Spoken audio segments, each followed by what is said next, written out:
Hello peeps, இன்றைக்கி நம்ம easy and simple 10 மினிட்ஸில் மதுரை ஸ்டைல் மட்டன் சுக்கா எப்படி பண்ணுறதுன்னு பார்க்கலாம். அதுக்கு ஒரு குக்கரில் ஒரு 2 ஸ்பூன் ஆயில் போட்டுக்கோங்க. கறி லீஃப் அப்புறம் பே லீஃப் போட்டு நல்லா ஜிஞ்சர் கார்லிக் பேஸ்ட் போட்டு நல்லா பச்சை வாசனை போகிற வரைக்கும் வதக்கிக்கோங்க.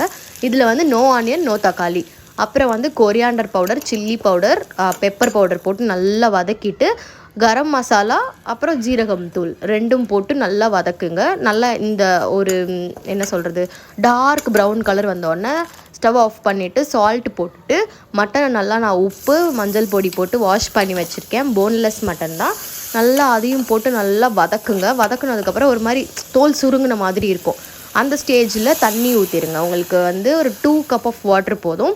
ஊற்றிட்டு நான் வந்து 6 to 7 விசில்ஸ், எனக்கு வந்து மட்டன் வந்து நல்லா குக் ஆகிருக்கணும். அந்த மாதிரி இருந்தால் தான் பிடிக்கும். ஸோ நல்லா குக் பண்ணிட்டதுக்கப்புறம் கொஞ்சம் தண்ணி இந்த மாதிரி நிற்கும்.